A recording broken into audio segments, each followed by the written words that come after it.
This podcast is a Fate 52 production. All rights reserved 2024.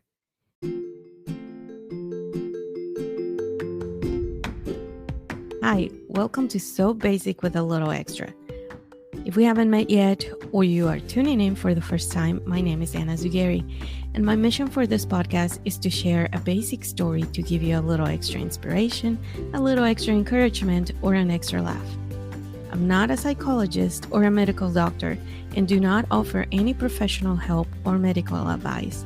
If you are suffering from a psychological or medical condition, please seek help from a qualified health professional.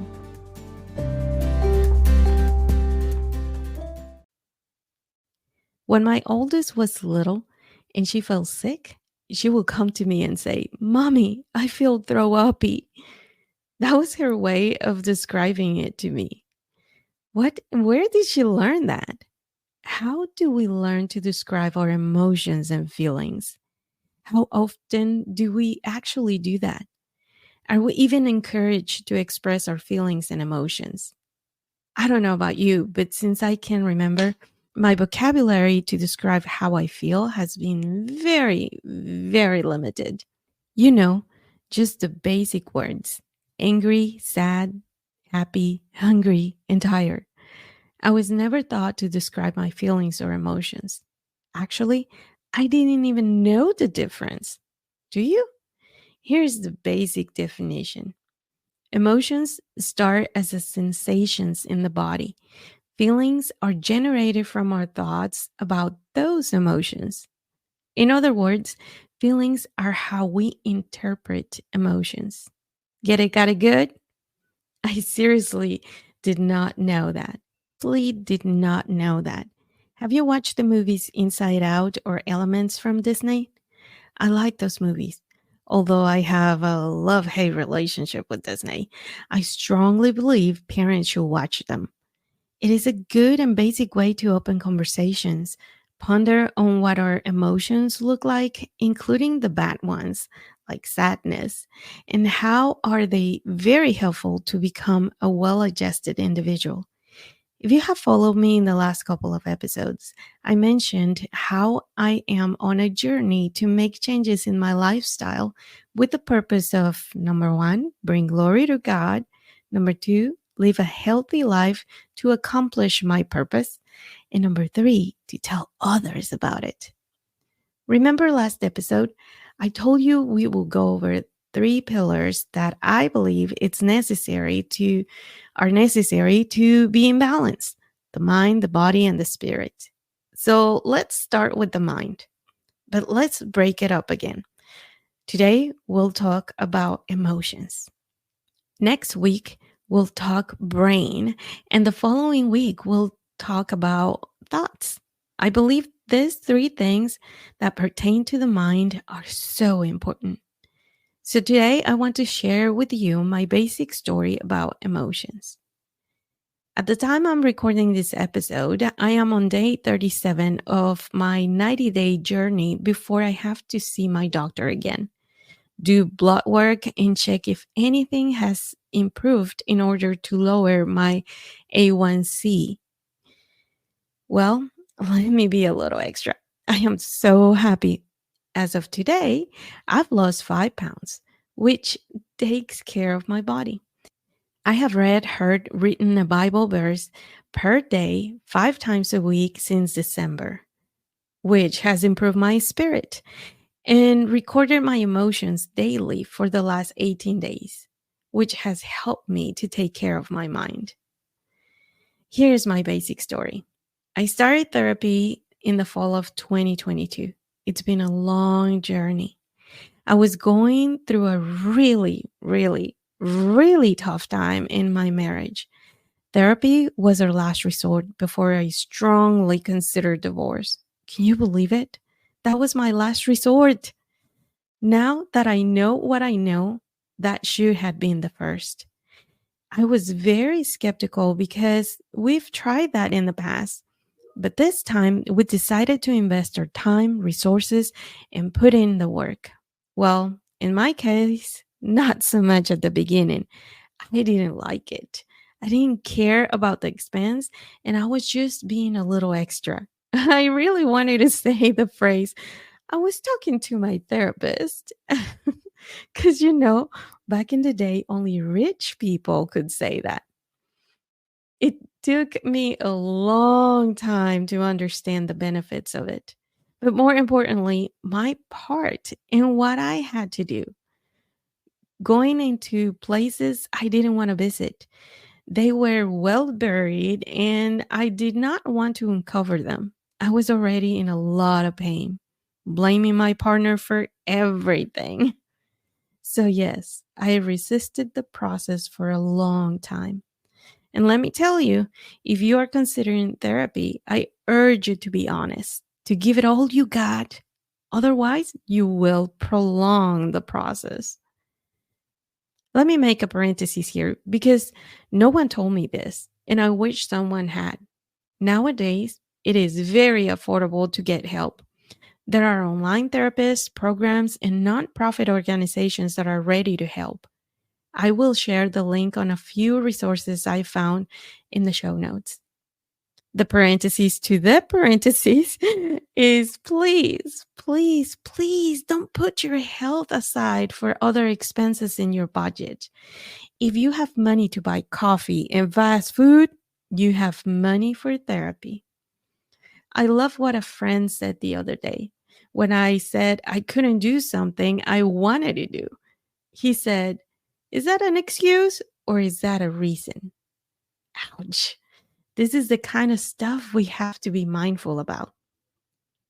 But going back to my basic story, I was resisting and denying I had traumas because of my upbringing, personality, and fear. I created this shield for my emotions. Ugh, if you know me as Sweet Anna. But behind that, there is some cynicism, anger, very little empathy. And I came late to the line when God was distributing compassion. And the biggest thing for me is that I became an expert in acting as a victim for attention. How do you like that? Yeah, it took a while to recognize all that and to work it out. I mean, I'm still working it out, and I know I will for the rest of my life. But now I know that I can replace and restore all that over and over again. I love what God says about that. Do not be conformed to the pattern of this world, but be transformed by the renewing of your mind. Then you will be able to test and approve what God's will is, his good, pleasing, and perfect will. Romans 12:2. Yeah, God was talking about neuroplasticity. Yes, it is possible to teach an old dog new tricks. If I can do it, so can you. This is so important, regardless of what stage of life you are, especially if you're a parent or will become one day. Psychologists talk about the generational impact of breaking the curse, and so does the Bible. Times keep changing and very quickly, and if we don't learn to be emotionally intelligent, AI surely will. We're starting to see it now. All these COVID babies that are soothed by electronics rather than hugs. Oh, it's terrible. So here's my basic list that has helped me to become a better, adjusted, and emotionally intelligent individual. Ugly fish. So, as I mentioned before, I resisted the change. I didn't want to accept that I was an ugly fish. Have you heard about the Mariana Trench? This is such a cool visual my therapist shared with me. It is a place somewhere in the Pacific Ocean that has the deepest trench man has recorded. I will place the link in the show notes of a cool website that shows how and what it looks like. The point is that as you go deeper, it gets darker. The fish in the ocean creatures begin to change from what we know as fish and pretty ocean bottom creatures to ugly and scary, almost deformed creatures. So in therapy, she showed me a graph that, according to your state of mind, it represents a fish. When I'm calm and conscious, I am like a fish in a coral reef. Call me Dory. So pretty. But as my emotions arise and I start getting out of control, I become like one of those ugly fish in the dark, deep ocean. Simple as that. I keep a picture in my office. It is such a great reminder for me. How do you control your temper? How do you recognize that you're becoming an ugly fish? What happens to you and those around you when you become an ugly fish? How do you feel when you're a pretty one? It is taking me a while to get it and how everything works. Understanding my emotions allows me to get a hold of them. I am the one that's in control, not the other person. No one can make me mad or sad, angry, or make me feel any other way. It is me. It is my brain, my body, my responsibility to manage them, regulate them, enjoy them, and use them properly.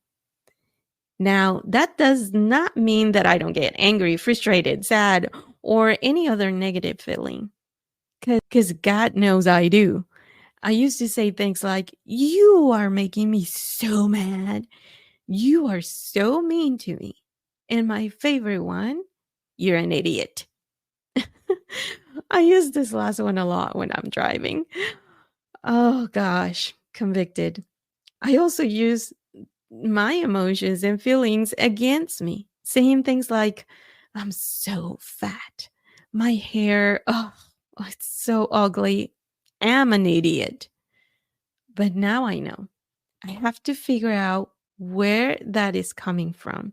What's my part in it and how can I change it? I love that God has something to say about emotions. Be angry and do not sin. Do not let the sun go down on your anger and give no opportunity to evil. Ephesians 4:26-27. I like to customize that verse when needed. Change the word angry for any other emotion or feeling I'm experiencing. It just fits. Tapping. Not the dancing, but the brain tapping. Although I know that the dance helps too. Here is another basic trick. I learned this super easy and simple way to help me regulate my emotions when I'm losing it. Tapping allows you to bring down the waves in your brain that triggers tension. There are different ways to do it. It's so easy that we can do it right now, unless you're driving. Wait until you get to a red light. By the way, that is one way I do it on a daily basis. The red light serves me as a timer. Cross your arms and start tapping with your fingers on your collarbone. Do this until you get a green light. Take a few deep breaths, and if you can, start saying something soothing for you. For me, it's John 15:5. Or say a little prayer with an affirmation of who God is and who He created you to be. You can repeat this as many times as you need. I will also place a link on YouTube video that it explains it a little bit more. Vocabulary. Throw uppy. Yeah, that is not a word. Oh, and it's not a way to describe your emotions. It is funny though. This is the third extra tip I want to share with you. Expanding your vocabulary is so important. Adding new words to your vocabulary to describe your feelings and emotions will help you create mindfulness. It will bring curiosity to dig in and find what is the real source of your emotion to attend to it. I have a list of words that are categorized to help me describe and identify my emotions and feelings. I have it on my fridge. My family and I refer to it often. I will place the link of the PDF so you can print it out too. Here's the extra story. I want to share it with you because this just happened to me last weekend. And my hope is that by sharing this basic story, you can see how helpful these tools and techniques are and to give you a little extra encouragement. I attended an event with a friend. It was pretty big, about 2,000 people there. I was having such a good time, relaxed, attentive, content, and delighted. I was also not paying much attention to the amount of water I would keep drinking when all of a sudden water started doing its thing in my body and I had to go. I started to feel restless, concerned, and hesitant. There was a little break between the speakers, and I was thinking, man, I bet the line for the restrooms are huge. Apparently, my friend was in the same situation. I was about to say, I'm going to the restroom when she beat me to it. I decided to stay to watch her stuff. She took a while to get back. Not only the lines were super long, but she had to walk to the other side of the venue because the bathroom closer to us was out of order. I decided to wait and go in the middle of the next speaker teaching. Score! They reopened the bathroom near us. There was no one there. So I took my sweet little time. I even washed my hands. Just kidding. I always do. So, since I had the chance, I also went down to the concession center to get us some coffee. I was so enthusiastic and happy. As I made my way back to my seat, I heard someone calling my name. I turned around, and there she was, a person I haven't seen in years, and that we didn't end up in good terms. This person created a dent in my heart a while back, and I've been working on that because there's something that triggers me, and I feel anguish and discouraged, upset, and hesitant just to the thought of this person's name. She got closer to me and with a big smile, she hugged me. She said hi. I said hi. And whoa. First of all, I am not a hugger. Second of all, give me a minute here. I embraced the person, took a deep breath, and complimented her. I felt in my spirit I was releasing something, but I couldn't tell exactly if it was a good feeling or a bad feeling. I hugged her again. She asked to take a selfie. We did. And I said, it was very nice seeing you. Say hi to the family. And I left. I went back to my seat. I tapped on my arms for a minute and got back to paying attention to the speaker. I kind of forgot about it. I shared my experience with my friend when we were almost leaving. I felt encouraged and her compassion and sympathy for me after I shared what I was feeling allowed me to be at peace during the rest of our day together. We went to dinner and had a great time. I got home, told my husband, and I felt that I had completely released all the stress and emotion that encounter created on me. Well, guess what? Have you heard of cortisol? Yeah, it came really high the next morning. I woke up bitter. I walked to the kitchen, looked at my list of feelings on the fridge, and I started reading. In a huge wave of emotions and feelings took over. I started to cry and allowed myself to cry. My husband said nothing but hugged me real tight, lovingly and compassionately. I felt much, much better. I realized I still have work to do with my therapist as to why this person triggers something so profound on me. But I gave myself a pat in the back for allowing myself to feel, to recognize with mindfulness that my trigger, my responsibility, and for pulling out the tools I have access to in a moment's notice. The old, the old me wouldn't have said anything to anyone and just chugged down the poison. I would have not used the tapping technique. I would have not looked at my list. I would have not allowed myself to cry and nevertheless accept a dose of oxytocin from my husband. So, yeah, you see the difference? I hope you do. Like that, I can give you many examples, but I think you get the idea. We need to be on the lookout for our own well being and those around us. God says it's better. Keep your heart with all vigilance, for from it flow the springs of life. Proverbs 4:23. I want to leave you with two more resources that have been golden for me. The book Running on Empty by Jonis Webb. Such a great book. I have the book and the audiobook. I have heard it more than 5 times, and I keep going back here and there for reference. This book has helped me to identify my traumas and also on others around me. I can be more compassionate and understanding. I can see where they're coming from and not take things personally. It has helped me own what belongs to me and give myself grace and a break when I lose it. And I know I still will, but now with the conscious understanding of my emotions and God's mercy that allows me to try again and again. So I strongly recommend this book. The other thing that has become part of my routine and super helpful is the health app on my phone.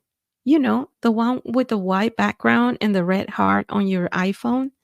It's so good. I have the settings where it asks me 3 times a day how I feel. It has a sliding button to choose from green to red and list of words to describe your emotions at the time of the day. It also asks you what has the most impact on them. I love it. When I collected once week data, I can clearly see and be more mindful about what's impacting my mood. Things like hunger, tiredness, meeting deadlines, working hours, sugar levels, driving, toxic people. So helpful.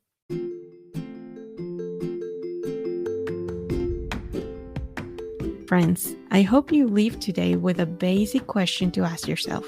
How can I get a hold of my emotions in a better way to love Jesus, obey Jesus, and tell everyone about him?